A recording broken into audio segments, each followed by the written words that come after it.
রয়েছে দুর্নীতি দমন কমিশন দুদক এখানে।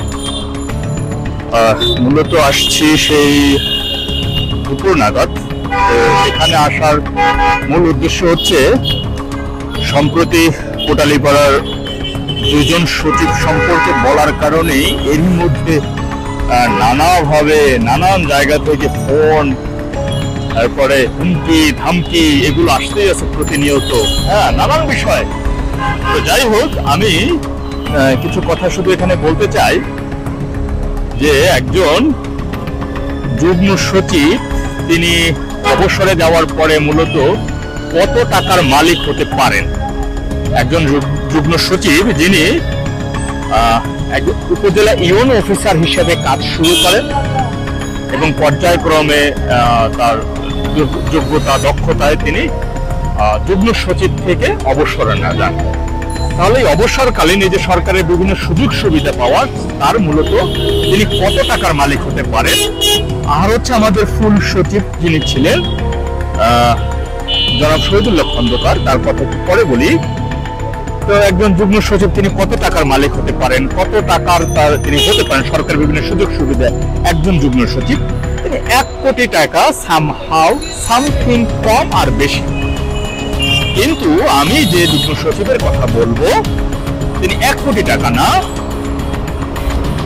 শত শত কোটি টাকার মালিক, হাজার কোটি টাকার মালিক। বোন বিদেশে আছে, কখনো দেশে আসে নাই, তার নামেও সম্পত্তি দলিল করা আছে, তার নামেও প্রায় 7 বিঘার মতো জমি আছে। এরপরে যদি আমি কাগজ একজনের নাম আছে, যদি আমি বলি একটু পরে বলি, এটা এমন কোনো বোন নেই, বোনের হাজবেন্ড ভাইগনা তাদের নামে সম্পত্তি করা, জমি করা, নিজের শাশুড়ির নামে জমি করা, নিজের আত্মীয় স্বজন শ্বশুরবাড়ির আত্মীয় স্বজনের নামে জমি করা, দলিল করা, বিদেশে ব্যবসা, বিভিন্ন ফ্ল্যাট প্লট। একজন গণমাধ্যম কর্মী হিসেবে তো রাজু এবং হচ্ছে দুদকে এবং জানেন ব্যাংকের বিভিন্ন বিষয় কিন্তু আনা যাবে। এটা আমাদের গণমাধ্যম কর্মীদেরকে সেই আইন, সেই রাইট দেওয়া আছে রাষ্ট্রীয়ভাবে। তো সেখান থেকে একজনের নাম আমি শুধু বলি, ইমাম হাসান বা ইমাম হোসেন, যাই হোক আমি জানি না। একজন মানুষ যদি নৌ মন্ত্রণালয়ের অধীনে তিনি চাকরি করেন বা থাকেন, সচিব হোক, যুগ্ম সচিব হোক, তিনি অন্য দপ্তরে কিভাবে চাকরি দেন? কৃষি দপ্তরে, সেখানে তৎকালীন সময় মাননীয় নৌমন্ত্রী জনাব শাহজাহান খান সাহেবের ডিউ লেটার পর্যন্ত আছে, সচিব সাহেবের ডিউ লেটার পর্যন্ত আছে। তো আমি একজন দায়িত্ব, যেহেতু আমি একটা জায়গায় দায়িত্বে রয়েছি, আমি একটি কর্পোরেট অফিসে আমি যেহেতু কর্মরত অবস্থায় রয়েছি, সেক্ষেত্রে আমাকেও বিভিন্ন জায়গা থেকে অন্তত পক্ষে আমি তো সবসময় চেষ্টা করব যে আমার ডেপুটেশন যাতে দিনকে দিন ভালো হয়, আমার অবস্থা যাতে যেমন ভালো হয়, আমার প্রমোশন হয়, আমি আমার জায়গা থেকে, আমার জীবনের স্বপ্ন আমি বাংলাদেশের একজন নামকরা একজন প্রথম শ্রেণীর একজন গণমাধ্যম কর্মী হব, এটা আমার জীবনে একটা স্বপ্ন আছে। তো সেই স্বপ্ন বাস্তবায়ন করতে গিয়ে, সেই স্বপ্ন পূরণ করতে গিয়ে আমি কোনো ধরনের কোনো বাধার সম্মুখীন আমি হব, আমি জানি। কারণ যে মানুষ উচিত কথা বলে, যে মানুষ সত্য কথা বলে, সে কারো না কারো শত্রুতে পরিণত হয়। যে মানুষ উচিত কথা বলবে, সে কারো না কারো পক্ষে বিপক্ষে গিয়ে পরিণত হবে এবং তার অনেক ধরনের কষ্ট, পরিশ্রম, মেহনত করতে হয়। ঠিক আছে? তো যাই হোক, আমি যদি ওনার কথা বলি যে এই যে ইমাম হাসান সাহেব, তার থেকে 8 লক্ষ টাকার বিনিময়ে, 7 লক্ষ টাকার বিনিময়ে, 10 লক্ষ টাকার বিনিময়ে চাকরি দেওয়া, অনেক প্রার্থী আছে, অনেক অনেক প্রার্থীর অনেক অভিযোগ। মানে আমি যদি বলি যে এটা তো কিছু না, এটা তো সামহাও এমন একটা ফাইল তৈরি হচ্ছে, এমন একটা ফাইল অনুসন্ধানে অনেক কিছু বেরিয়ে আসতেছে। এত টাকার সম্পদ একজন যুগ্ম সচিব যদি হয়, তাহলে এখন আমি যদি বলি রাঘব বোয়ালের কথা যদি আমি বলি, কোনো অংশে কিন্তু সেটি কম হবে না। তো তার আসলে ফিরিস্তি শওকত সাহেব নামে প্রবাসী একজন ব্যক্তি রয়েছেন, যাকে ভয় দেখিয়ে, অস্ত্র ঠেকিয়ে বা চট্টগ্রামে খুন হবে, মার্ডার হবে, তার আসামি তুমি হবে, এখানে তুমি প্রবাসে থাকো, তাতে কি হয়েছে, ওখান থেকে তুমি আসামি হয়ে যাবা, দলিল দাও। এমন অনেক শওকত আছে যে যাদের ভয় দেখিয়ে ভীতিকর পরিস্থিতি তৈরি করে তাদের থেকে দলিল নেওয়া হয়েছে। আসলে আপনারা জানেন যে দুর্নীতির বিরুদ্ধে কথা, দুর্নীতির বিরুদ্ধে অভিযোগ আসা, দুর্নীতির বিরুদ্ধে ব্যবস্থা নেওয়া, এটা যে কোনো সরকারই সে নিতে পারেন বা যে কোনো সরকার আমলে হতে পারে। দুর্নীতি দমন কমিশন দুদক একটি স্বায়ত্তশাসিত প্রতিষ্ঠান, কাগজে কলমে তার উপরে কোনো ধরনের নজরদারি, কোনো ধরনের তদারকি কিন্তু সরকার প্রদান করতে পারে না, সরকার থেকে করতে পারবে না। এটি একটা প্রতিষ্ঠান দুদক। সুতরাং দুদককে কিন্তু আমি আমার জায়গা থেকে আমি চেষ্টা করি সবসময় যে আমার এলাকার ব্যক্তি হিসেবে তাদের সম্মান যাতে যেমন ধরে রাখা যায়, তারা যাতে যেমন একটু হলেও কম কথা, সেই বিষয়টা আমি চেষ্টা করি সবসময়। এখন শহীদুল্লাহ খন্দকার সাহেব সম্পর্কে যদি আমি বলতে যাই, তিনি তিনবার এক্সটেনশন হয়েছিল, অর্থাৎ তার চাকরি যখন অবসরে তিনি চলে গেছিলেন, তারপর তিনি 3বার চুক্তিভিত্তিক নিয়োগ পেয়েছিল বিগত সরকারের আমলে। তিনি 6 বছর তার সাথে যারা চাকরি করেছে, তার যারা সহকর্মী অনেকে ছিল, তাদের সাথে কথা হয়েছে, তারাও অবসরে চলে গেছেন, কিন্তু তিনি চাকরিতে বহাল তবিয়তে ছিলেন।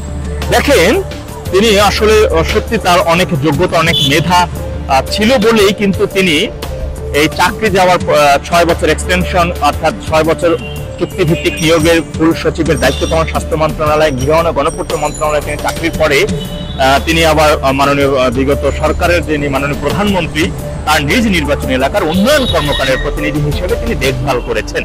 ঠিক আছে, তো আসলে তার যোগ্যতা না থাকলে হয় না। কিন্তু এ নিয়ে অনেক রাজনৈতিক, গোপালগঞ্জের অনেক রাজনৈতিক নেতাবর্গদের মনে একটা ক্ষোভ, একটা কষ্টের ছিল বিষয়টি যে তারা তো রাজনীতি করে, তো তারা যেহেতু দীর্ঘদিন যাবত এই দলের সাথে রাজনীতির সাথে যুক্ত, তাহলে এই উন্নয়নমূলক কর্মকাণ্ডে বা এলাকার প্রতিনিধি হওয়া, তো সেখানে তাদেরকে দিলে তারা একটি খুশি হতো, তারা একটি ভালো, মানে তারা তাদের দীর্ঘদিনে যে পরিশ্রম করেছে সেই পরিশ্রমের কিছুটা হলেও তারা রেজাল্ট পেত, একটু ভালো হতো। তো যাই তাদের বিরুদ্ধে এমন অভিযোগ ছিল।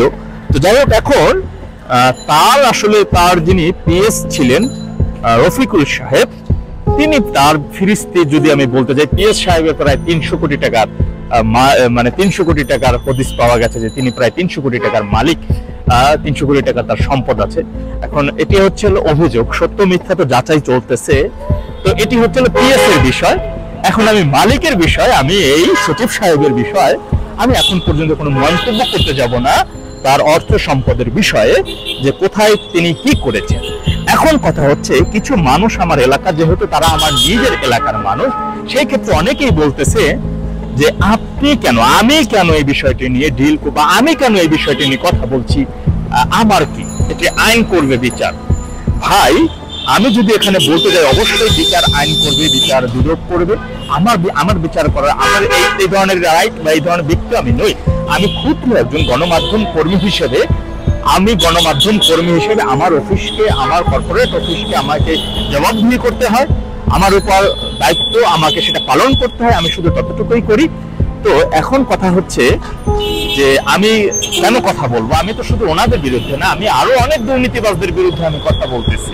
অনেক দুর্নীতিবাজ, অনেক আরো সচিব আছেন, মন্ত্রী আছেন, যেমন সাবেক পররাষ্ট্রমন্ত্রী আব্দুল মোমেন সাহেবের একটা বিষয় নিয়ে আমি রিপোর্ট করতেছি, অনুসন্ধান করতেছি।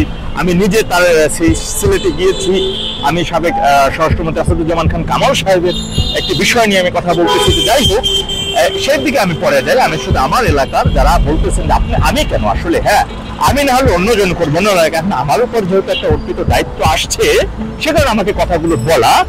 আর আমি যেহেতু তাদের থেকে আসলে কতটুকু উপকৃত হয়েছি বিগত দিনগুলোতে, তাদের ক্ষমতা থাকাকালীন বা উপজেলার মানুষ, সাধারণ মানুষ, আমি তো মূলত সাধারণ মানুষের জন্য কথা বলছি।